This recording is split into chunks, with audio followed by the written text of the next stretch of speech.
All right, Raider Nation, it is Draft Eve. The draft, NFL Draft 2024 edition in Detroit is tomorrow. What will the Raiders do at 13 if they stay at 13? What else might they do? That's what we're going to talk about on this special Wednesday edition. Yes, it's a day later than usual. We wanted to give you the freshest perspective, freshest news that we could. That's why we delayed the show by a day. So thanks for being with us here on Silver and Black today, an Odyssey Sports original podcast. Make sure you subscribe to the podcast wherever you get your audio. If you're watching us on YouTube, thank you for that subscription, that thumbs up, and don't forget, hit that notifications bell. You know when we have a new video. Scott Branson back with you, along with my good friend and my partner here. He is my co-host. He is Mo Moton, senior NFL writer at Bleacher Report, also the Raiders columnist at sportsnot.com. Okay, Mo, no more mock drafts, no more...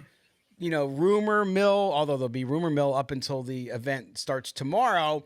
But nonetheless, we finally get down to this thing happening versus talking about what could happen, what the Raiders could do, what they might do, who they might want, who they might not want. Now we get to see Tom Telesco wheel and deal if he does, or we get to see who he likes at number 13 with the pick. But it all comes down to it starts tomorrow. Ready to start tomorrow.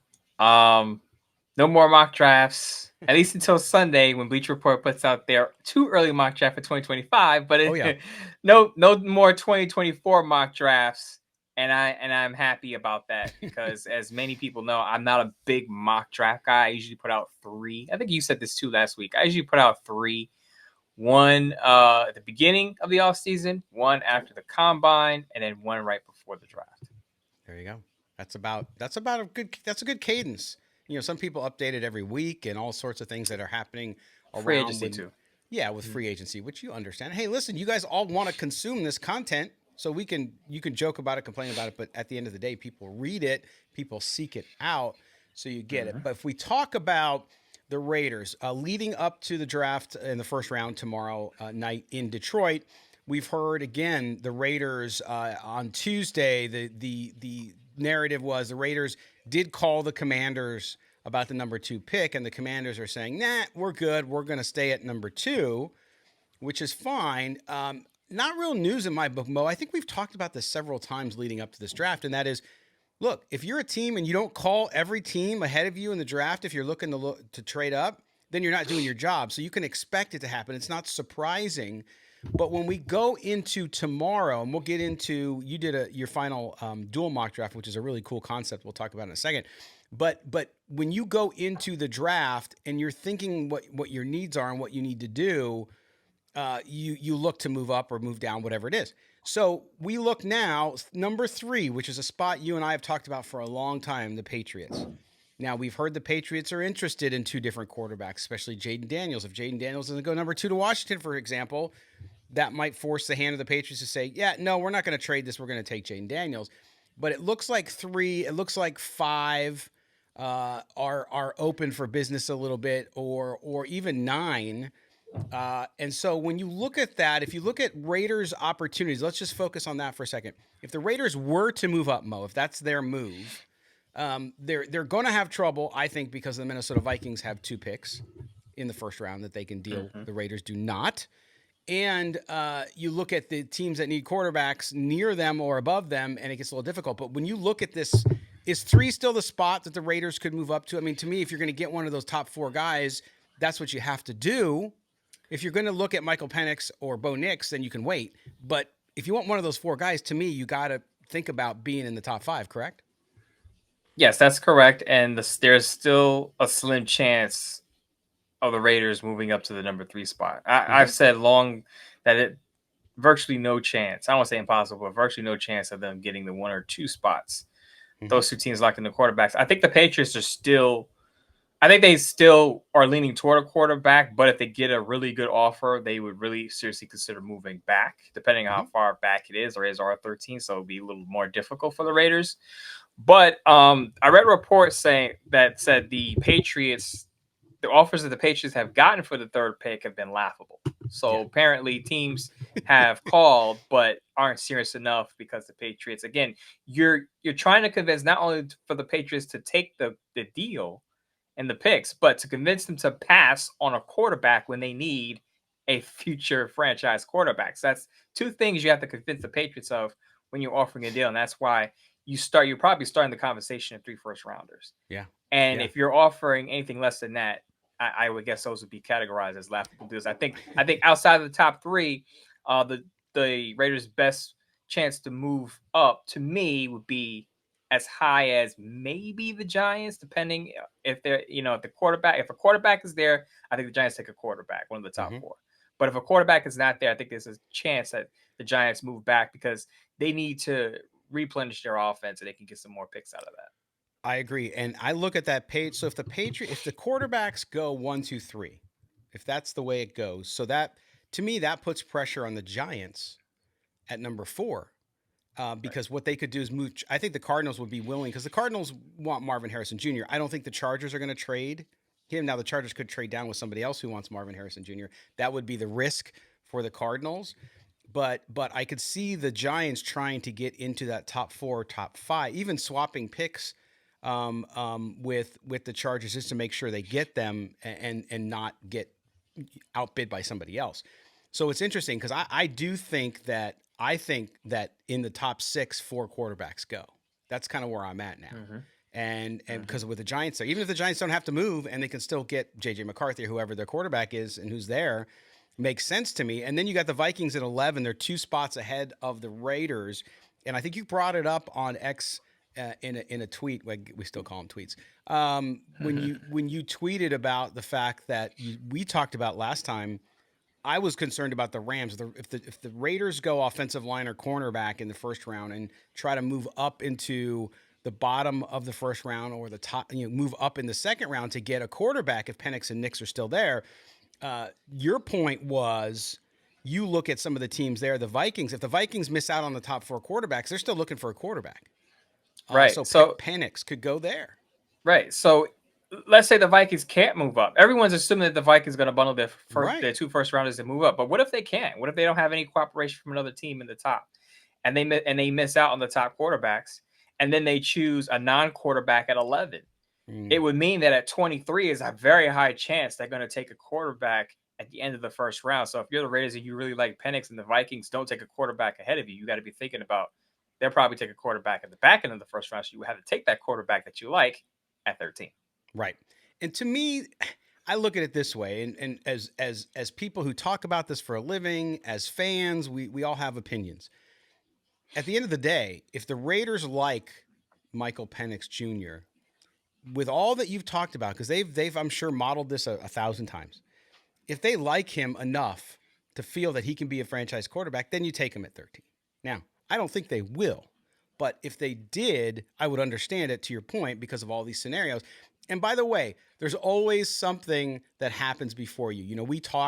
I talked with Thor Nystrom from Fantasy Sports yesterday. He's a draft analyst, and he was talking about the Vikings wanting to get a quarterback, and the Vikings really are enamored with JJ McCarthy, is what he tells. Now he's up in Minnesota, so I'm assuming he knows better than I do. So it'll be interesting because I think there's going to be a couple wild cards here, a couple things that'll happen in this draft outside or right around between picks 3 and 9. Because even the Bears need a wide receiver, I think, is going to be their second pick. If they do that, they could still move down, depending how the board falls, Mo. If the quarterbacks get really hot and some of these offensive linemen get really hot and people are moving around to try to get those players, then the Bears might even be in business to say, okay, yeah, we can move from 9 to 13, or we can move from 9, down to 20, whatever it might be, depending what they're looking for. So I'm interested to see, and I think that's always the fun of the draft, right, Mo, is what we don't know and how this has a million directions it can fall. Yeah, so if you're looking at the back end of the top 10, you brought up the Bears. I think they would be interested in trading down. And if Rome Odunze is there, I think they take Rome Odunze. But if he's not there, I think they'd be comfortable with moving down and maybe choosing a Byron Murphy II, because that 3-technique defensive tackle is very important for Matt Eberflus's defensive scheme. They could probably take him at 13. The other team right ahead, one spot ahead of them, the Atlanta Falcons. I think the Atlanta Falcons want an edge rusher. Maybe they get Dallas Turner at 8. where they currently stand. But I'm sure that they probably feel like, okay, if we don't get Dallas Turner or Jared Verse at 8, we can probably still get them at 13, or Leatu Latu out of UCLA at 13. One of those 3 edge rushers is going to be available at 13 if the Falcons were to move back. In my opinion, I think the Falcons would be confident in that scenario. Exactly. And so what we're going to do now too is look a little bit. I want to talk about your dual mock draft that you did up on Sportsnot that was out on Tuesday. And I loved your approach here with Mo. We're showing it on the screen. If you're watching, if you're listening, you don't get to enjoy that. But you went here. You went back and forth between what you think Tom Telesco will do and what you would do. Right. Mm-hmm. That's the premise. And so in this mock draft, just to quickly kind of run through it a little bit, for the first pick at 13, if the Raiders stay there, of course, you had Telesco taking J.C. Latham out of Alabama, of course, the big tackle, and you yourself have been consistent with this over the past few weeks, which is Talise Fuaga of Oregon State, of course, the big offensive lineman who I think everybody would be happy if that's the direction the Raiders go and they're not looking to do quarterback. Then that makes a lot of sense to me, and I understand it. So when you look at that, Mo, and tell us a little bit of your thinking on why you believe Telesco might be thinking Latham versus Fuaga. Right. So first of all, I did this dual mock draft, just as you said, to do something a little different. Everyone does. Oh, here's my final mock draft. But that's something we see throughout the whole off season. We see mock drafts all the time, from going back to January. We talked about the top of the show. So why not do something different where you have to do a little more research and kind of get into Tom Telesco's mind and what you think he would do. So I think that added a twist to what I did there on Sportsnot. But I'll say this about J.C. Latham, and I know a lot of Raider fans don't want to hear this, but I think that Tom Telesco might see a lot of DJ Fluker and J.C. Latham. Yes, they both came from Bama, but they're similar size coming out of Alabama. And with right tackle experience, there are some parallels there between the two. And if you've done your research on Tom Telesco, DJ Fluker was Tom Telesco's first ever draft pick in 2013 with the Chargers. Mm-hmm. And again, when you look at the size, the movement, I think Latham may be a little more lighter on his feet. But I think when you look at Latham and you evaluate him as a prospect, you're saying, okay, he's a right tackle, but he could have a future at guard, which is what happened to DJ Fluker. Came into the league, played tackle, and he played guard. So he was a versatile big man he came into the league about 340. And that's what Latham is coming to the league as, similar. So if Tom Telesco has some flashbacks there, I think he might think, oh, this is a DJ Fluker type of player who had a lengthy career. Wasn't an all-pro, multi-time all-pro, but had a long career in the NFL. And anytime you can stick around in the NFL for a decade plus, it's a pretty decent career. No doubt about it, and I think that makes a lot of sense to me. I mean, listen, you got to address the offensive line at some point. You have to. There's other ways to do it, but I think your point there about when to do it.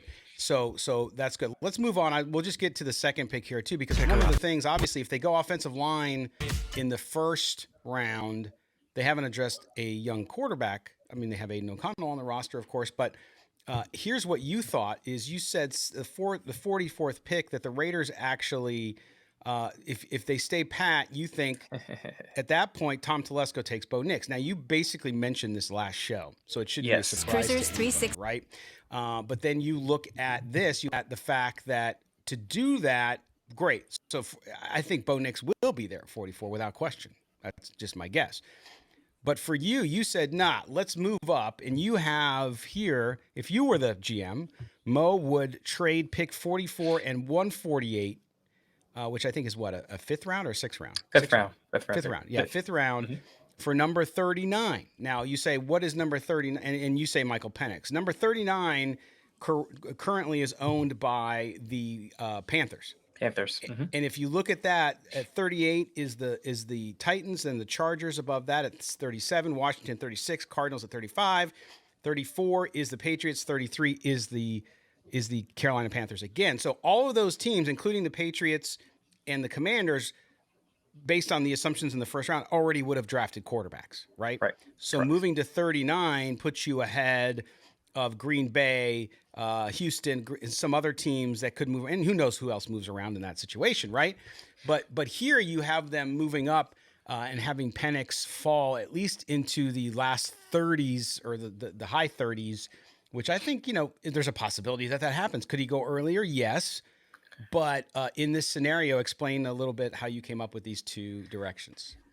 So number one, I know people are going to be screaming in the chat, no way Penix makes it to 39. No way he's going to be there at 39. Folks, we're surprised every year about where players go. At this time last year, Yeah. Will Levis was in the discussion to be the number one overall pick, and he went in the Yes. second round, right? So I think Penix's injury history, regardless of what you think of Penix as a player, I think his injury history is going to knock him completely off of some boards. And it's going to knock him down on a lot of boards. I'm just going to be honest about that. So we're talking about his injury history. We're not even talking about the flaws that he has on the field because he has them like every other quarterback. So Right. before you to get into his game and what you have to fix with him as a quarterback, you have to consider, okay, he does have an injury history, 4 season-ending injuries. I know he addressed it in the Players Tribune. I get it, but you're still worried about it because it happened. It's part of his history, right? Now, I came up with the Raiders moving up to 39 for adding a fifth round pick because last year when they moved up for Michael Mayer, they gave up a fifth rounder along their second rounder to move up for Michael Mayer. And it's a similar type of deal. I chose the Panthers because, as you read out, the Panthers have 2 early first round picks. So they don't have 2 early second round picks, excuse me. So they don't have a first round pick because they gave that up in the deal to move up for Bryce Young last year with the Bears. That's why the Bears are sitting at 1-9 right now. But they do have 2 early second round picks. And I think they're going to make a pick at wide receiver with their, I believe, the 33rd pick.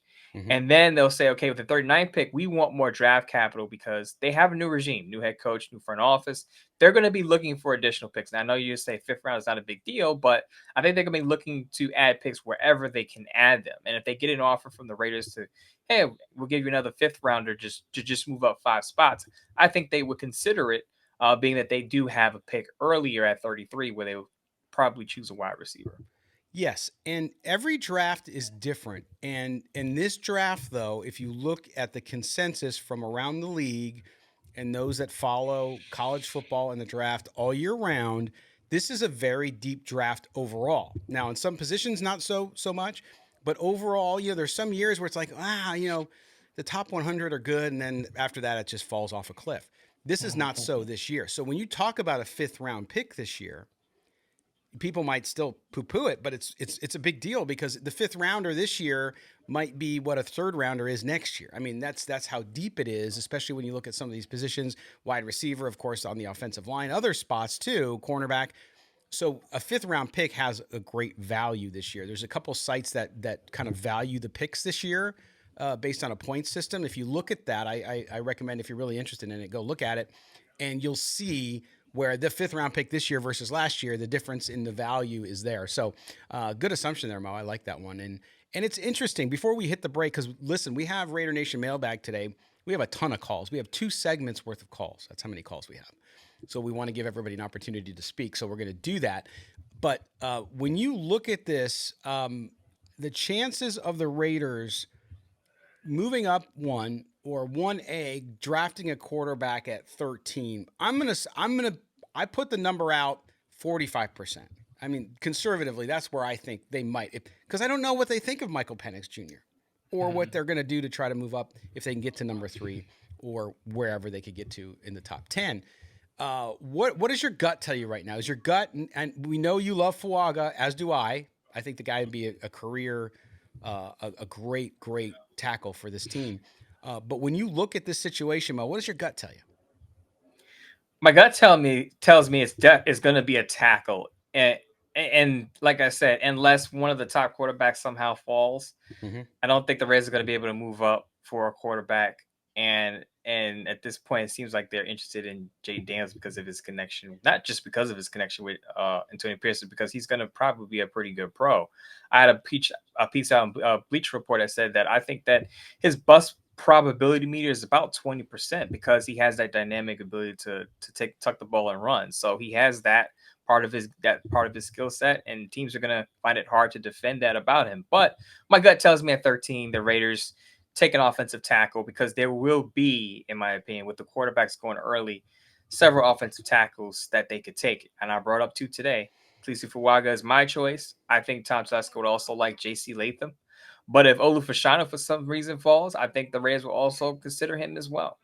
Yeah, I'm with you on this one. Part of me would love to see them take the quarterback, even at 13 if he's there, right? At the same time, I look at it this way: getting that tackle next year. The quarterback class obviously not like it is this year, but there are a few good quarterbacks, and I don't know what they think of those quarterbacks because these guys are they're watching 2-3 years ahead of time. Remember, and if they really like somebody next year and they feel like, hey, last year we got a cornerback, we got an offensive tackle, we got some more running backs, we got a wide receiver. Now we can put all in. I can use more draft capital next year and go get a quarterback. Okay. Or trade, whatever, however they decide to do it. So I'm with you on that one. I'm willing to bet that it's a tackle, and I think that's a good move for this team because I think Gardner Minshew, who I'll talk about on the next show, but Gardner Minshew, Aiden O'Connell, they're going to have a nice competition there. Are they franchise quarterbacks? We don't know with O'Connell. Don't think so. And we know with Minshew, he's a good number 2 option and a spot starter. So we'll see how that all goes out. But anyway, that's it for us looking at the draft so far. Of course, we're going to have a reaction to the draft Thursday night after the Raiders pick. Will be available to you as soon as we can. It won't be a really long show, but we will definitely get you a reaction. So make sure you tune into that. Make sure you subscribe. When we come back, we're going to do the first of 2 segments of the Raider Nation Mailbag. Yes, you guys had a lot to say this week. So we're going to get to your phone calls with Mo and Scott here on Silver and Black today. Don't go anywhere. All right.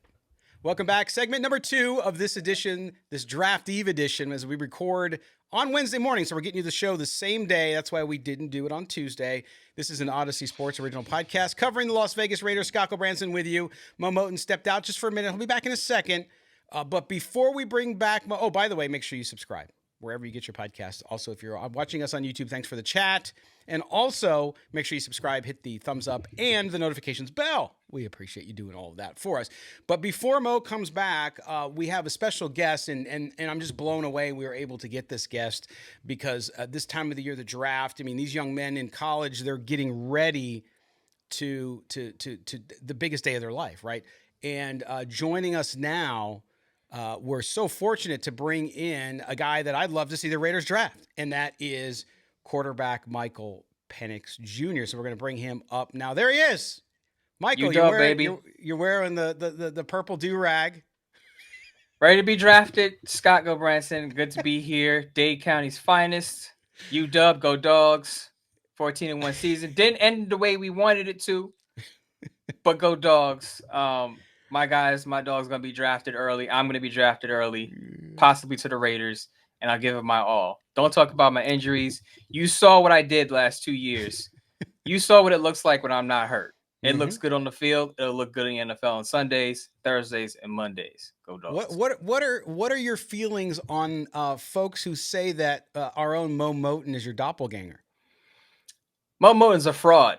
I mean, has he played the game? Has he played the game at the level I played it at? I mean, I know he's played a little bit of hoops in his time, but I mean, when it comes to football, it's a different story, different sport. And shout out to him. I know he supports me, but please don't compare Mo Moton to me. I'm out here throwing touchdowns, and I'm going to be a top draft pick. Mo Moton, while he does a great job, phenomenal job writing, he can't do what I do. But shout out to him because he supports what I do. Oh, I love it. All right. So for those of you listening, you're like, what's going on here? If you're watching, you know exactly what's going on because Mo, who has a resemblance, a very, very keen resemblance to Michael Penix Jr., is on right now. So if you don't usually watch us on YouTube, make sure you go watch YouTube because Mo has the purple do-rag on, and we will definitely tweet out a picture with the comparison next to each other. So it'll be fun. But Mo wanted to jump in and lighten the mood a little bit. Everybody's all geared up in a good way. Everybody's all excited and just tense about the draft. So after everybody piling on X.com about Mo looking like Michael Penix Jr., he has a purple do-rag on now. So, there you go. Shout out to Phil Jones because he has the side-by-side with me with a black do-rag on. Yes. And so I decided that let's see what it would look like if I actually had a purple do-rag. Now, for the people who know me closely, know I already wear a do-rag on a regular basis, so this is not a new thing for me. Wearing a purple one is a bit new. I've had a black and purple do-rag, but I never had a satin all purple do-rag. So Went got this one for a special occasion, the draft week, to represent Michael Penix and what he's gonna have a life-changing experience. So why not rep him today? Yes. And I wish him wherever he lines up. Even if Michael Penix isn't drafted by the Raiders, I wish him the best. I read his piece, and I'm sure a lot of people read his piece on the Players Tribune about what he's come back from, his travels at Indiana, how he uplifted that program. Yeah. The chance that Washington took on him, bringing him there, even though he wasn't a top 100 transfer in the portal, and how he uplifted that program. So Michael Penix, basically, I don't want to say that he's using the media, but he used the Players Tribune and that piece to show, like, look, there people could talk about the injuries, but talk about the fact how I came back from those injuries. Correct. You want to focus on the negative, focus on what I did. I didn't stay down and say, okay, my career is over. What can I do? I kept pushing, and look where I ended up. Almost winning a national championship. Now, those people say almost doesn't count, but if you look at where Michael Penix came from in Indiana with those injuries to where he ended up and how he finished his collegiate career, it's something that young people, I think, should look at as a story of perseverance. And you can do it wherever the obstacles are in your life, you can overcome. And that's what's people, when they refer to the injuries, understand it. And you're right, as you said earlier, a very real thing. Right. But he played 27 consecutive games without an injury. You know, when you have somebody who has chronic injury issues, there's a difference between having multiple injuries and being chronically injured, right? We've seen players who are constantly every 3, 4, 5, 6 games they get injured. That was not his issue. Now, he did have serious injuries, obviously with the knee injury and all that stuff. So I'm with you there, and I think that he's shown that he can elevate people around him. Now, he had a great receiving core at Washington. 3 of those guys are going to be drafted starting tomorrow. So you understand that, but still, you got to get the ball there. You have to be able to find those receivers, and he was able to do that. So it'll be interesting. But anyway, Mo, thank you for the laugh. It's very good. We appreciate that. I'll wear my do-rag on the next show. I got one. Yeah, but like I said, if you've known me, you've seen this look before in black or navy blue, but never in purple. Go That's Dogs. funny. There you go. I love it. All right. We're getting on to your calls now on the Raider Nation Mailbag, because that's what this begins. We're going to do 2 segments. Right? Oh, I'm talking really high again. See, I do this every time. I get to the wrong bank of sound effects on my board here. Here we go. Raider Nation is never shy. You ask, we answer. It's time for the Raider Nation Mailbag. What's on your mind, fam? Drop us an email at mail@silverandblacktoday.com. That's mail@silverandblacktoday.com. Now, it's your time to speak up. Yes, and now we always give out the email address in that little bumper, but most of you are calling in now, which is awesome. Like I said, we got 9 calls to get through today. 702-900-7869 is the number, 702-900-7869. I'll put that in the description of the podcast, so if you forget it and you're listening or you're driving, you can't write it down, don't worry, it's there for you, so we'll get to it. Lots of stuff to get to, Mo. Here we go. Ready? First, we got a new caller, Jessica from Arizona. So here's Jessica from Arizona. Jessica, let's see what you got to say. Oops. Let's bump it out a little bit first. Okay, there we go. Enough of that. Now we're going to get to Jessica. All right, Jessica, bring us in. Hey, guys. Jesse. My name's Jesse. I'm from Arizona. Long-time listener, first-time caller. Said Jessica. I really enjoy your guys' show. You guys are funny. And keep me updated with all the new, latest and greatest stuff. That's always great. Wanted to call in and just chime in about what everybody's talking about. I'm not going to say it, but it's about the draft. Man, I just can't wait for these 7 days to go by, because honestly, I'm a little just tired of all the rumors and everybody's. I love everybody's opinions. That's great. It's just, at the end of the day, I started realizing it doesn't matter what we think, because the Raiders are probably going to do the complete opposite of what we think we're going to do. We're probably not going quarterback with the 13th pick. I think we're probably going to go offensive tackle, or probably get another defensive star there. But I did read earlier today that the Pats just opened up, or they're open to discussion about the third pick. However, if Jaden Daniels is supposedly the guy, which everybody claims that he is just because of the ties and all that, but if he is so much that guy, he's probably not getting past Washington anyways. So I just don't see it, man. And, you know, the other guys, I don't know. Drake May seems good, but seems like he's not going to be a first-year starter. Probably red shirt, which would be fine. But anywho, I think we're probably going to go offensive tackle or cornerback with that first pick, and then maybe trade into the second round.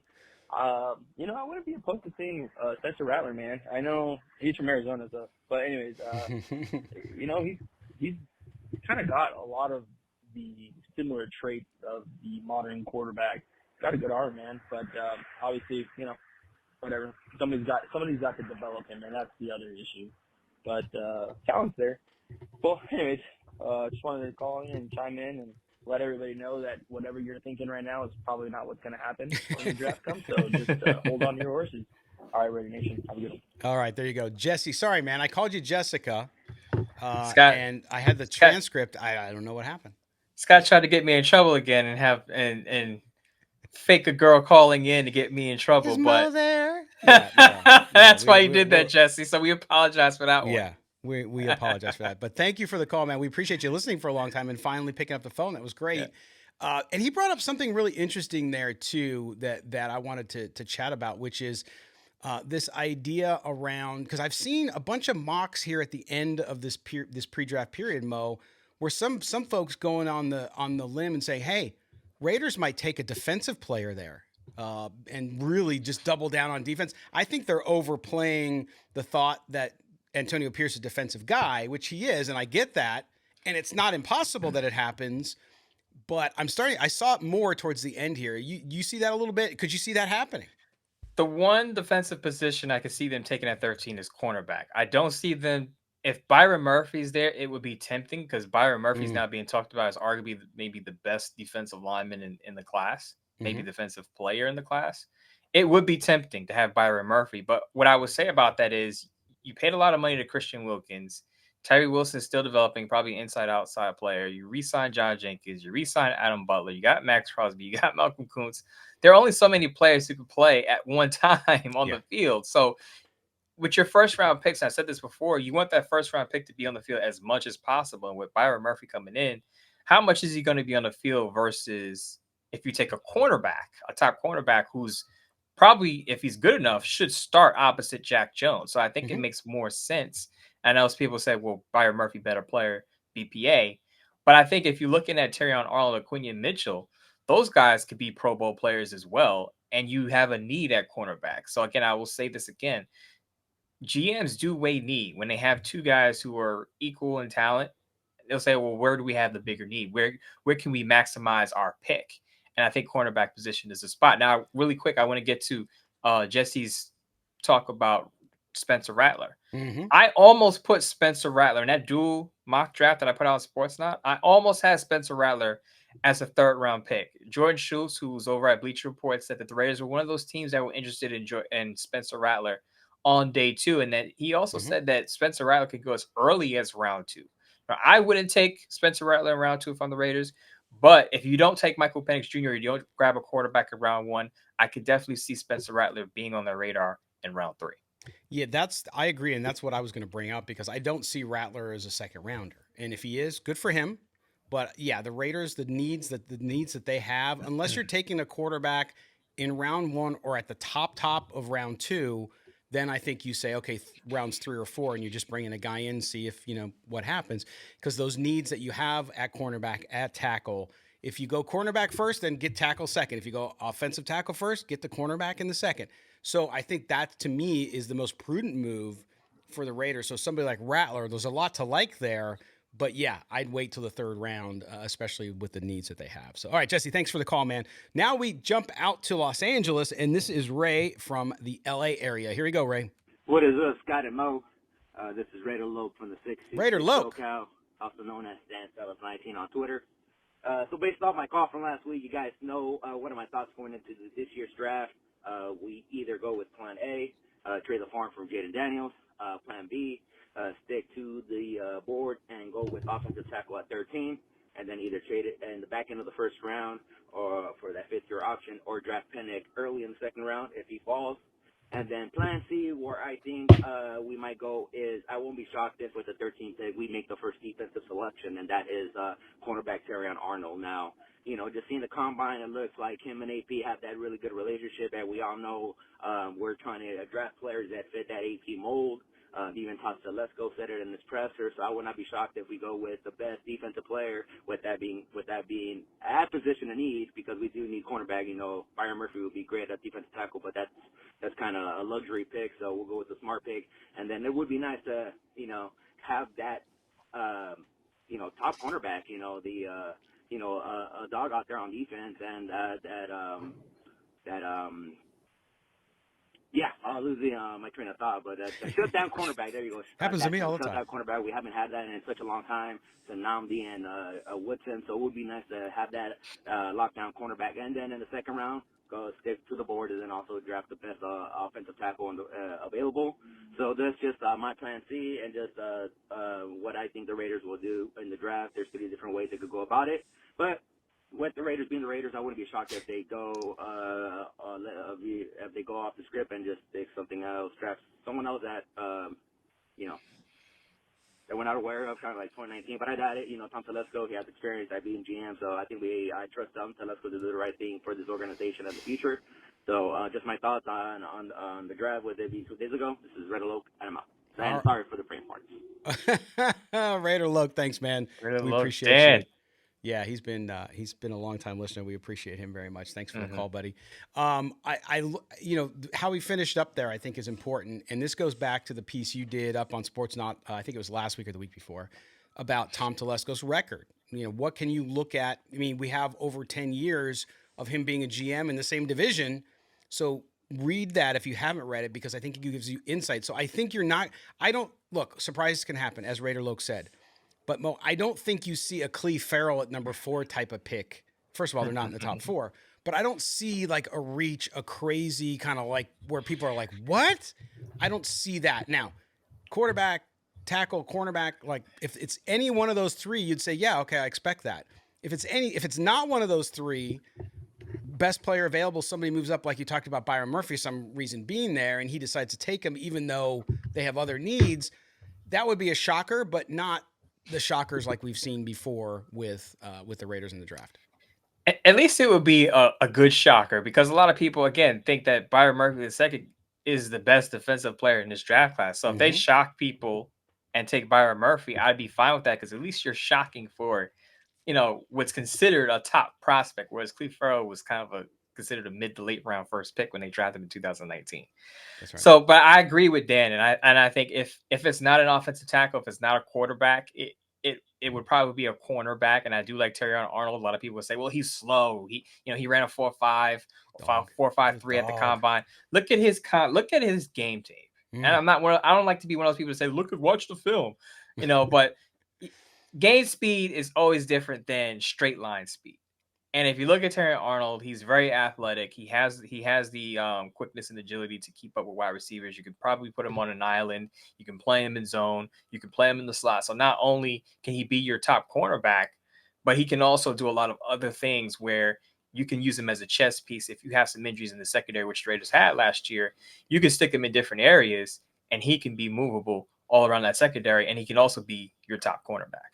Correct. And you remember, I was texting you from the combine after meeting him and spending time at the pressers with Terrion Arnold, and that mold that Antonio Pierce is looking for, he fits that to a T off the field as well. And I think that's important. That's why, to your point, it wouldn't be a shock to see him taken at 13 if that's how it falls. So all good stuff. Raider Loke, thanks, man. We appreciate your call. Now we're going over the Pacific, Mo. You ready for this one? Hey, guys. Thanks first for your work. Second, this is Chris from Land of the Rising Sun, Japan. Also known as the Land of the Falling Yen. I have 2 points/questions for you.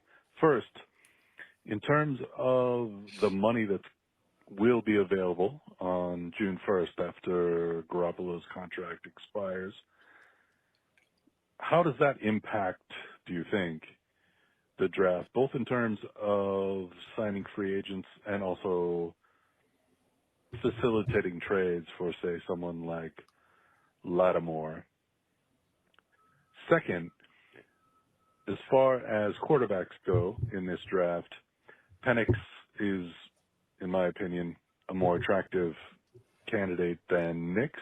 However, with the anti-Mahomes defense that has spread across the league, is Nix perhaps a better choice for his quick reads and underneath work?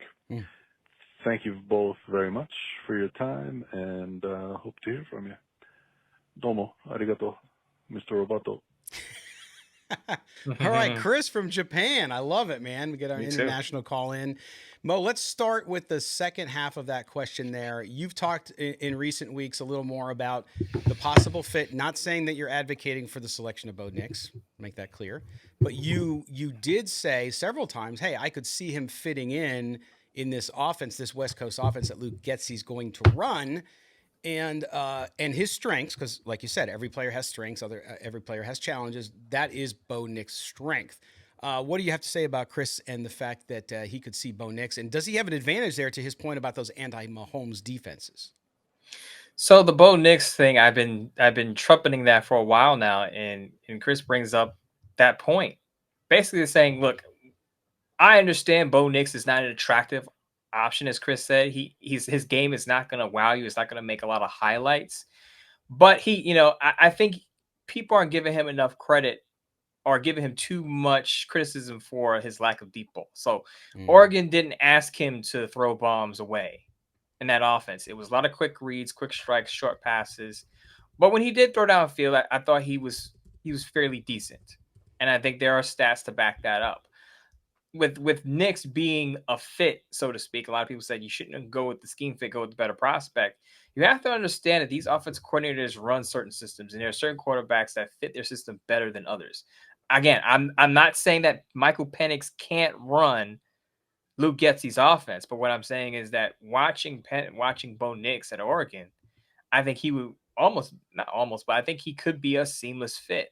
Yeah. Coming from a West Coast based offense and Luke Getsy running a West Coast variation offense in Chicago, I think he would be a great fit for what Luke Getsy wants to do, because again, it's not like Bo Nix can't throw downfield. He wasn't asked to do it a ton at Oregon.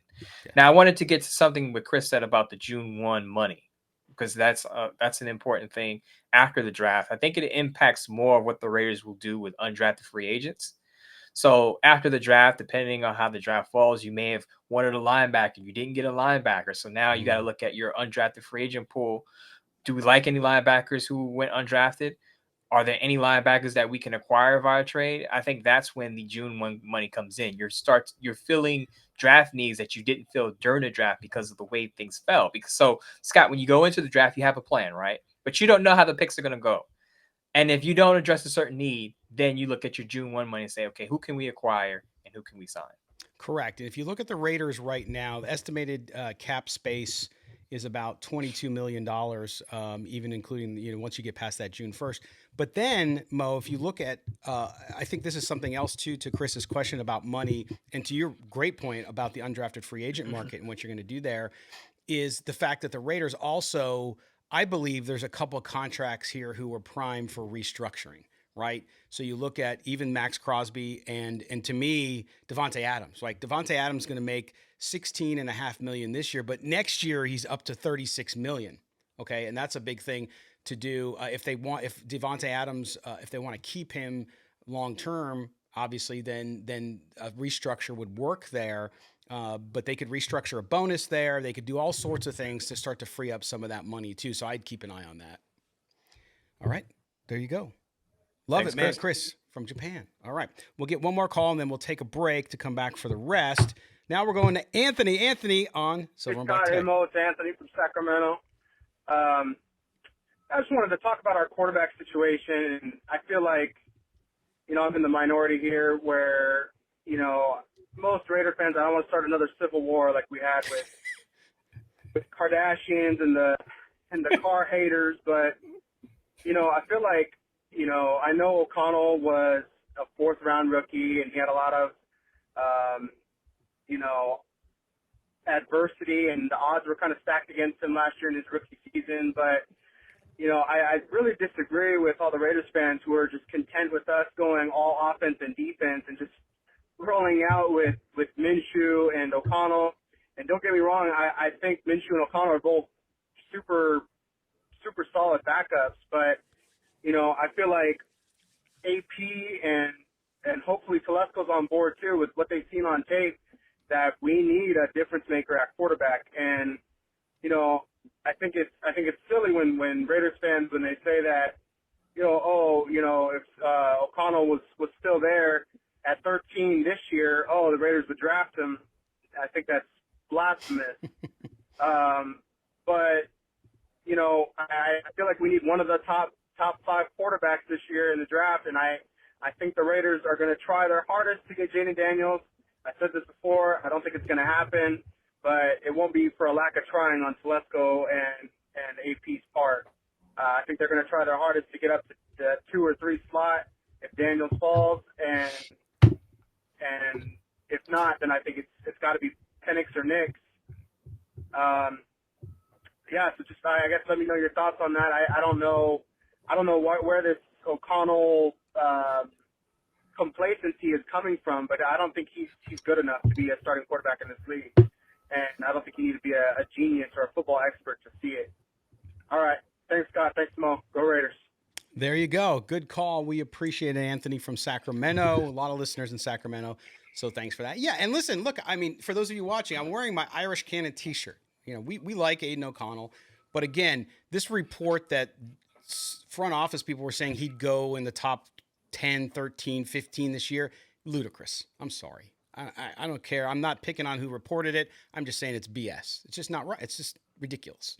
It flies in the face of everything you know about what's happened with quarterbacks, especially in this draft. And are you kidding me? Anyway, that aside, Aiden O'Connell has a chance to compete for the job. I did a story on him this week, actually, about that, saying, look, can't count the guy out. He's at every stage, he's overcome adversity. Then you have Gardner Minshew. I invite you guys to watch the Gardner Minshew interview that Max Crosby did on his podcast. This guy is a Raider, Mo. I mean, his quirkiness, his attitude, he fits in so well in that locker room. Even if he's not the starting quarterback, that guy is going to, I think, be a valuable member of this Raider squad while he's in a Raider uniform. So that's good. But I think that's where a lot of people, I understand, like there's logical explanations both ways for why you should go get a quarterback right away and why you should emphasize other positions. Neither of them are wrong. I don't think the Raiders go wrong going either direction, but you and I have been saying for a long time, you got to get the quarterback. We had Baldy on last week. He talked about it too. You got to go get your quarterback. He liked Penix as his number 2 quarterback. So it's a tough choice, man. And that's what these guys get paid to do. I don't like to use our platform to, question or negate any reports that are out there. Right. But conventional knowledge says that AP has openly talked about adding a quarterback to the quarterback room. This was a report from Ian Rappaport. Mm-hmm. The Raiders bring in Gardner Minshew at bridge gap quarterback money.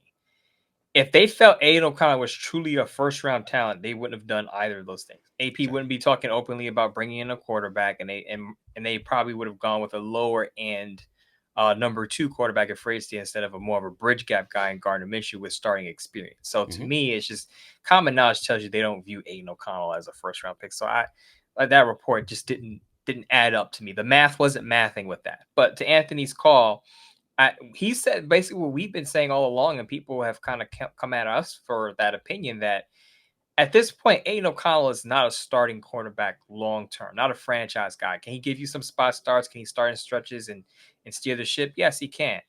But I don't, at this point of time, even with the 8 touchdown passes and 0 interceptions in his last 4 games, in this league, and I hate to go back to the mobility factor, but you have to have a quarterback who can at least give your offensive line a chance. If the offensive line isn't performing well, your quarterback's got to be able to do some things on his own. And Aiden O'Connell just doesn't have that. He'll never be more athletic getting older. And other than the mobility factor here, I think when you look at this draft class, you're probably going to be deciding between Penix, Bo Nix, and Spencer Rattler. I think you have to get one, not have to. I think you should get one of those guys simply because I think all of those guys have enough collegiate experience where they can come in day one and compete with Aiden O'Connell and Gardner Minshew for the starting job. Because what have I been saying, Scott, and I think you've been saying this too, is that until you find the guy, just get a bunch of guys who can compete until you find that guy. And these guys are on low-end contracts. It's not like you're spending a boatload of money like you spent on some of the previous quarterbacks on your starter. You're getting some low guys on modest contracts to compete for a job. May the best man win. And until you find that guy, you keep bringing in quarterbacks. Absolutely. 100% agree with you. Great call, though. We appreciate it. And Anthony, of course, always good. All right, we're going to bring in Anders from Oakland real quick here, and then we'll take our break. Here's Anders in Oakland. Hey, fellas. It's Anders from Oakland again. Quick one. I'm old enough to remember Mo pounding the table for C.J. Stroud last year over and over and over again. Now, give me 2 or 3 players this year that you'd be pounding the table for as emphatically as you did for C.J. Stroud last year. And, of course, you were proven right. Just curious to hear. Thanks. There you go. Anders in Oakland. Guys, I already know Fuaga's one of them, right? Yeah, absolutely. So if you've been listening to me long enough, Fuaga is to me, he's the ideal pick. And I said this on the Bleacher Report live stream that the only thing Fuaga doesn't do is throw touchdowns and catch touchdown passes and score touchdowns. But he comes from a system that I think he would fit seamlessly in the Raiders system, assuming they run zone blocking. And then he fits a need at right tackle. I know some people think he could be a guard, but so what? Okay, if let's say he's a guard, right? The Raiders, they have Cody Whitehair. They got Dylan Parham. They're going to have Dylan Parham in one of the guard positions, but they got Cody Whitehair in the other spot right now if the season started today. And I think if Fuaga has to move inside the guard, he could be a Pro Bowl, all-pro guard. Because I look at this. People say, well, it's a guard. And I think guards are undervalued in this league. But we talked about Byron Murphy II. Chris Jones is in the division. You need guards to kind of counter those guys. There are there are more defensive tackles who are able to rush the quarterback now. I know Aaron Donald's retired, but there's still some guys out there. There's some dudes out there that can get to your quarterback from the B gaps, and you're going to need some good guard play to combat those guys. So even if Fuaga has to move inside to guard, I would take it because let me tell you, I'm sure the Colts don't regret taking Quentin Nelson. 6th overall, wherever they took him in their draft class. He changed the identity of that offensive line with Jonathan Taylor behind them running the football. So I would take Fuaga without a doubt, within a heartbeat, over Penix even. And I know people say, get the quarterback. But I think Fuaga is a quality first-round pick. I don't think there's any question about that. I'll say this, and this is a new guy that I kind of fallen in love with for the Raiders. And I don't want to give an obvious, another first-rounder, but I'll say Cedric Gray out of North Carolina. I like Cedric Gray as a linebacker simply because I think Tom Telesco is going to draft a linebacker. His history says that he's going to draft one, probably between rounds 4 and 6. And I posted this on the X that the Raiders only have one linebacker under contract after this season. That's Amari Burney. Everyone else at linebacker is going to be an unrestricted free agent, a restricted free agent, or exclusive rights free agent. And I strongly believe as a GM, you're looking at not only the present, but the future. And I think he's going to draft a linebacker. And if he does draft a linebacker, Tom Telesco, Cedric Gray out of North Carolina, I think he fits the mold of what Tom Telesco wants. And I think he can be a starter in year 1 if he gets a crack to play some snaps. There you go, Anders. You got your answer from Mo on the 2 guys he'd pound the table over. And hard to disagree with either one of them. Okay, we're going to take our final break here, and we'll come back with segment 2, which is actually segment 3, of the Raider Nation Mailbag, because we got so many calls from you guys this week leading up to the draft. Of course, the draft starting tomorrow evening on the East Coast-ish. If you're on the West Coast, a little earlier. But in Detroit, tomorrow, they've had a lot of rain up there. And so people are screaming, why don't you just have it in Vegas every year? Good idea. But, the NFL likes to move things around and give everybody a little bit of the money that goes with people coming in to see the draft. So we're getting ready for it. We'll come back with the rest of your calls right after these words here on Silver and Black today, an Odyssey Sports original podcast. Don't go anywhere. All right, here we are, segment 3, home stretch. Silver and Black today, this special Wednesday pre-draft edition here on Odyssey Sports. We appreciate you guys being with us. And also, as we run down this home stretch, we appreciate the calls. And we want you guys to keep calling in. So now what we would say is don't call until at least after Thursday. because we do the mailbag segment usually a week later, so on Thursday.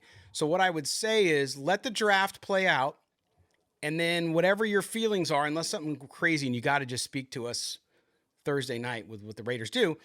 After the weekend, call us, leave a message, 702-900-7869. That's 702-900-7869 so that you can get on the next show. Okay, now we are going to Colorado Springs. Here we go. Hey, Scott, Mo. This is Al from Colorado Springs. And I got a comment. First of all, I love you guys' show. I love the input that you provide. Hope Raider Nation be aware of what's needed for the team. Well, I don't know what the hell is they're going to do. Everything is speculation. I trust in the Raiders, Tom Telesco and AP until I don't. Hopefully, we tighten up the right side. We need a right guard. We need a right tackle. Look like we might get that. And we need a quarterback. If they pick Penix at 12, at 13, I'd be okay with it. However, the one thing no one's been talking about is what I noticed about the Raiders team, about the leadership. Max Crosby, Spillane, AP, Devontae Adams. Is all these individuals right there, they want greatness. And they're striving for perfection. And I think and I know it's that they're bringing everybody along with them. And everybody's holding each other accountable. And it's like AP is not going to allow anybody to come in on the team that's going to think they have some type of, they're entitled for anything based on the players and whether it's like Crosby, Devontae Adams, Spillane, where they was drafted. They know they got to work. They like Crosby was saying, he wasn't even sure that he was going to make the team. So we're going to have a bunch of players that want to work hard. We're going to have a bunch of players that's going to be giving best effort and running toward the ball. That's going to be the Raiders' way. Defense is going to lead by example. Devontae Adams is going to be leading by example. And I think whoever the quarterback for the Raiders is going to be is going to be able to hold people accountable also on the offensive side. So that's what I think I see with the Raiders. There's accountability for no one that's a Raider is entitled. Everybody that's going to earn their spot. Go Raiders. Raiders. All right, Al in Colorado Springs, thanks for the call, man. We really appreciate it. Good stuff there. And I think he brings up a good point, Mo, that Tom Telesco talked about. Of course, pre-draft press conference, these guys aren't giving you any hints to what they're actually going to do, but there was some insights there. And the one thing that Al kind of touched on that I want to talk about and get your reaction to was when we talked a little earlier too about it, which was Tom Telesco said, hey, I love AP. He's a first-time head coach, yes, but he has a vision for the type of player he wants, not just the player on the field, but the player off the field, the attitude. Al touched on that. And I think that's really important because what is the mold? Because we heard about the culture when Josh McDaniels took over and everybody, it was the Patriot way and all that BS. Then you have Antonio Pierce completely opposite. He wants authentic guys. He wants guys like Crosby, like Devontae Adams, who want nothing more than to be the best at what they do. That's a huge difference because you can have two players in the draft mode with equal talent, and knowing what Telesco knows about what Pierce wants to do with his team, that will help you decide which way to go. Al brings up a point that I've been trying to hammer over the past month in saying that while Tom Telesco is making the picks with these, with this draft, he's got 10 years of experience. Why wouldn't he? But AP is going to have some input. And I think Tom Telesco has to understand the type of player that AP wants as well. So, because he's also serving his coaching staff. And the type of player that AP wants is I don't want to say as a Gruden grinder, but it's a type of player that had to maybe scrape and work for what he's going to get or has right now. So when I look at AP type players, quote unquote. I think Terry Arnold fits because, as you said earlier in the show, Terry Arnold and AP kind of hit it off at the combine, but a lot of players did. But I think Terry Arnold has the mental makeup of what AP would like in a player. I believe someone over at ESPN, Jordan Reed, also said that Terry Arnold fits the mold mindset wise of what the Raiders want in their mentality on that side of the ball on the defensive side. But I just told you about Michael Penix's piece in the Players Tribune. Talked about having to earn it every step of the way, coming from Dade County in Florida all the way up to Washington. As I said, wasn't a top 10 transfer portal pickup from over in Washington. Had to earn it when he got there, even though he uplifted that Indiana offense. So I think with Michael Penix, if you're looking at the player, and he ended it so well, and he said, you can look at the tape, but if you want to know more about me, it takes an EKG about his heart, that dog in him, that people like to say. And I think that's something that would appeal to Antonio Pierce. Michael Penix's mentality, what he's gone through, the adversity he had to overcome, all of that stuff. I think it goes into the mental makeup of what type of player that AP wants in his players' offense and defense. Absolutely. Well said. Al in Colorado Springs, we appreciate your call. Now we're going behind bars. Yes, our good friend, Pastor Mike, who does great work inside America's correctional institutions. Pastor Mike's got a call for us. Here we go. Yo, Scott, Mo, it's Pastor Mike behind bars. How's it going today? Hey, listen, I want to talk about the draft a little bit. My take, I'm thinking at 13 that the Raiders will probably go offensive line or maybe cornerback. I think that's the wise thing to do. Although, with what Baldy said about Michael Penix Jr., it's intriguing to me. I know there's other quarterbacks later in the draft. I'm thinking Rattler is one I'm thinking about. But I think it's important that the Raiders are smart, that they build smart. They're building this bully on defense so that we can beat Patrick Mahomes in that way and not in a shootout. I think that's good. I'm excited about the upcoming season. I'm a season ticket holder, ready to pick the games I'm going to and sell the rest of the tickets, whatever it takes. But anyway, I just wanted to give my 2 cents, and hope you guys have a great week, and looking forward to the draft next week. Raiders. There you go. Pastor Mike calling in again. And yeah, I mean, he's saying a lot what we're saying. And I think some of those people that were a little skeptical about Penix have come around. Baldy's appearance, obviously, how much he said, not only on our show, but on his own show and on NFL Network, he's been saying the same thing. So I think people are coming around to that a little bit. But his point is that you're going to be able to get a player there. I don't think the Raiders can go wrong in any of those three directions, as we've said. And we'll just see how it plays out, and who they like better, who they think is the best talent available at the time is who they're going to go with. So Pastor Mike said something that stood out to me at the end of that call. He said Raiders need to build a bully because, you don't want to go the shootout route with Patrick Mahomes and certain teams. Well, the Chiefs weren't an explosive offensive team last year. They did add Hollywood Brown. Rashee Rice, assuming he's not suspended for the whole year, is going to develop in his second year and be an even better player. But I think the Raiders right now, because they don't have the quarterback of their future, their franchise guy, they have to win with a physical game plan. So you have, to me, in my opinion, the route they have to go until they find that I don't want to say elite quarterback, until they find a top tier quarterback, you're going to have to bully teams. And the way you do that is, as I've said over and over again, you build it through the trenches. You got your top 10 scoring defense from 100%. last year.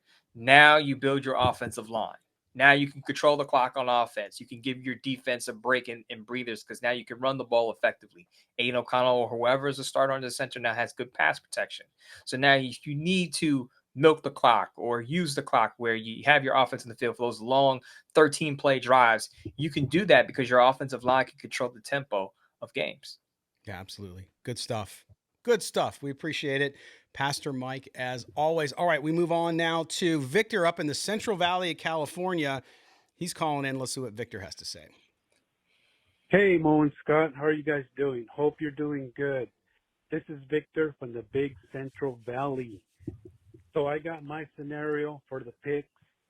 I believe that the Raiders are going to take a guard at 1. Then at number 2, they're going to take probably a corner. And at number 3, they're going to take a receiver. Now, they're going to move up on the bottom part of the 3rd round and take Spencer Rattler. After all, he does have a name that just says Raiders all over it. You got to remember, we had Ken Stabler, the snake. And what is a snake without a rattler? So that's what I'm thinking. And hopefully we'll have Ken Stabler send some of those heavenly blessings down and guide Rattler's balls into the playoffs. And the headlines are going to read, "The snake blesses the rattler." Good scenario. I like it. But this is my wild card, and this is going to be really wild. Now, we do have Tom Telesco as our general manager, formerly a Charger, right? So I'm thinking that him and Jim Harbaugh are talking right now, and they're talking about Justin Herbert possibly coming over to the Raiders, and that'll give Jim Harbaugh his quarterback, J.J. McCarthy. And with our pick at 13, they're going to take a receiver. We're also going to give them a number 1 next year and possibly a number 2 the following year after that. They'll get under the cap. We'll have our quarterback for some time. And I'm just kind of wondering what you think about this scenario. Hey, if I get this right, I might just be a draft guru. Go Raiders. I love it. Victor with the call. You talk about, that's not a wild card. That's beyond a wild card. I mean, Victor, I'll say this. The people listening to the show are going to be like, Victor is definitely smoking something good right now. Because not giving away, but trading a starting quarterback to your division, right? Can you imagine if you trade a quarterback within the division and that quarterback goes on to lead that rival on to some playoff victories and maybe even a Super Bowl? Yeah. That entire staff of the Chargers will be fired, and even Jim Harbaugh may not get another job in the NFL again if the Chargers were to make that deal with the Raiders and the Raiders become a successful perennial playoff contender. So that was definitely an off the wall prediction, Victor. I'll say that. Well, and listen, you can't fault a guy for trying and for seeing something that maybe not everybody else sees, which is fine. The one thing he did bring up, Mo, that I believe 100%, I think we mentioned this, you did a story as part of your kind of draft coverage about it, and then I did a full story on wide receivers. The Raiders could look at gems later in the draft, and he's right there. I think the Raiders need to get a wide receiver this draft. It's an incredibly deep wide receiver draft. I talked about guys that might go a little too quick for them, like Jalen Polk out of Washington. Of course, Penix threw to him a lot. And then Johnny Wilson out of Florida, big dude, had some issues, but still a good guy. And then even Brandon Rice, son of Jerry Rice. I mean, there's a lot of wide receivers out there, Mo, that the Raiders can look at in rounds 3 and 4. Two things. Now, Victor did say that the Raiders draft a guard. Now, unless they move Talisi Fuaga to guard, I don't see that happening. Right. But to Anders' call, the other guy we'll pound the table for is Christian Haynes out of UConn. Great guy. I think he would fit great with what the Raiders are doing. We talked about him when we did the position breakdowns. Yep. I think Christian Haynes is going to be a second-round pick. So if the Raiders address the quarterback position in the first round and they don't go tackle in the second round, maybe they go Blake Fisher in the third round out of Notre Dame. If they do get a guard in the second round and not the first, like Victor said, Christian Haynes is a guy I pound the table for. Anders, pay attention to Christian Haynes when he comes into the league. The other thing that Victor brought up, and you just mentioned it, the wide receiver. I posted about this on Tuesday. I said, prepare for the Raiders to draft a wide receiver maybe earlier than you think. Devontae Adams is not in his 20s anymore while he still can play at a high level. Trey Tucker's still coming along. I think they go wide receiver as early as the third round. And my dual mock drafts over at Sportsnot, I picked up Devontae Walker out of UNC. Had a big year at Kent State, then moved to North Carolina, played with Drake May. He's been compared to Mike Wallace. And if you remember Mike Wallace when he played with the Steelers, had a little bit of a career with the Dolphins too, known for his speed on the perimeter. So I think Devontae Walker, to me, would be a great fit for what the Raiders need, some speed at wide receiver.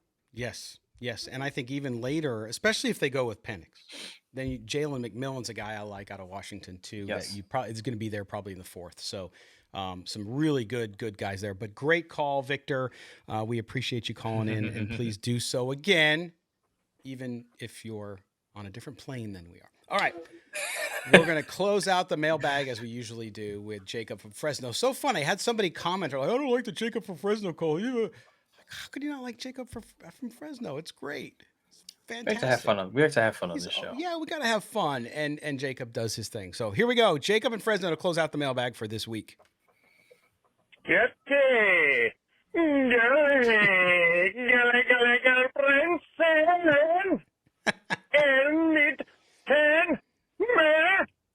This is Jacob from Fresno. What's up, guys? He changed it up. Listen, bit of a good week. We've got a big day coming up. I don't know if you know this. Apparently, the NFL draft is on a Thursday. So I think you guys do your show on Wednesday, but I'm not sure. So in case it's already Thursday and you guys know what's going on, just pretend you don't, okay? So here's what we're talking about, huh? So I want to highlight something about the Raiders, which is really unique because we've had Al Davis in our history for so long. We have an opportunity to say that right now on our staff, we have potentially the greatest GM in the history of the Raiders, because Al Davis was the one making all the football decisions. He wasn't the GM. He was the owner. So right now, I mean, it's Reggie McKenzie because he drafted a Hall of Famer in Khalil Mack. And you could say Mike Mayock did the same thing with Max Crosby potentially, but still, I mean, there's a whole lot of other things that Mike Mayock was involved with, and it wasn't necessarily his decision. But anyway, Tommy Telescopes, this guy has an opportunity to go down in history as the greatest GM in the history of the Raiders. I want to know, what do you guys think about that? What does he have to do? Because we don't really have much to go off of. What does he have to do in this draft? Say Tommy T retires just because he wants to after this year. What would he have to do in this draft to go down as better than Mikey Mayock and, how am I forgetting this guy's name? Reggie McKenzie. What would he have to do to be the best out of those guys? Because we don't have much to go off of. Oh, and the guy from last year, I don't know. I can't even remember his name. He's Ziegler. What does Tommy T got to do? I think if he goes against Jaden Daniels, that's immense. But what do you guys think? You let me know. Y'all take it easy. Go Raiders. There you go. There's Jacob in Fresno. Good question there. Listen, I think it's hard because you get a draft as a GM, you do it, and how that draft will be evaluated, you can't say yet. You could do it based on what the talent was coming out of college, what your needs were going into the season, Mo. But it's hard to say, well, would he be the best GM? Listen, if he goes out, I think number one, if he went out and got a franchise quarterback who then takes the Raiders deep into the playoffs or wins a Super Bowl, bingo, because that hasn't happened in a long time, by the way. And you look at that, and then you look at, is he able to construct a roster that makes the Raiders year in, year out a playoff team contending for a championship? That's, to me, how you evaluate it, but we're 2 or 3 years from even being able to say that. So since Jacob was in character, I got back into my Michael Penix, as you can see on screen, the purple durag. But no, you hit the nail on the head. The easy answer here is in answering Jacob's question is what does Tom Telesco have to do? Mm-hmm. He needs to get a franchise quarterback. If Tom Telesco whether it's Jane Daniels or let's say he drafts Michael Penix, who I am right now, and Michael Penix becomes a franchise quarterback and he takes the Raiders to the playoffs and they're perennial playoff contenders. Just getting the quarterback position right, I think he would put him high up on the GM list in history because, the Raiders have, in my opinion, a solid roster. Remember, this is a roster that was kind of not downplayed, but didn't play up to their fullest potential under Josh McDaniels. Then they play a lot better under Antonio Pierce. They go 8-9. You got a pretty good defensive line right now. You got some pieces on offense as well. Devontae Adams still, again, playing at a high level. Jacoby Myers looks like a solid number 2. Michael Mayer and Trey Tucker are going to be developing. Tyree Wilson on the other side of the ball may have a jump next year, or this year, I should say. But if he gets the quarterback position right, this team is easily a team that can win double-digit wins in years to come with a solid quarterback play. So if he nails the quarterback position, he's high up on the list. If he drafts Michael Penix Jr., who I am right now, and the Raiders become a 11-12 win team for the foreseeable future and don't even win Super Bowls, but they're in the playoff mix. Let's say they're kind of like the Baltimore Ravens, where they're in competition to win a division.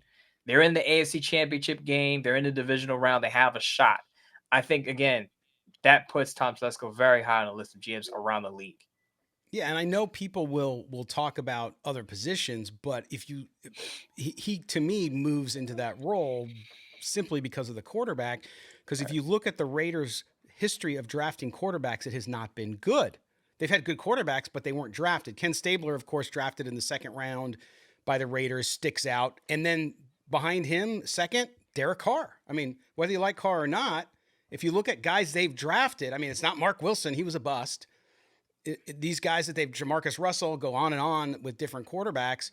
So to me, if you're a guy who picks a quarterback that leads you to a championship in the draft and builds that team around that quarterback, then I think Jacob, that he would take over that role. Sure. Because Al Davis, yes, he was not a quote unquote GM, but he was the owner and he just did what he wanted to. So that's the way it worked. But yeah, good call as always from Jacob, Mo. So, all right, buddy, we are now at the end of the show.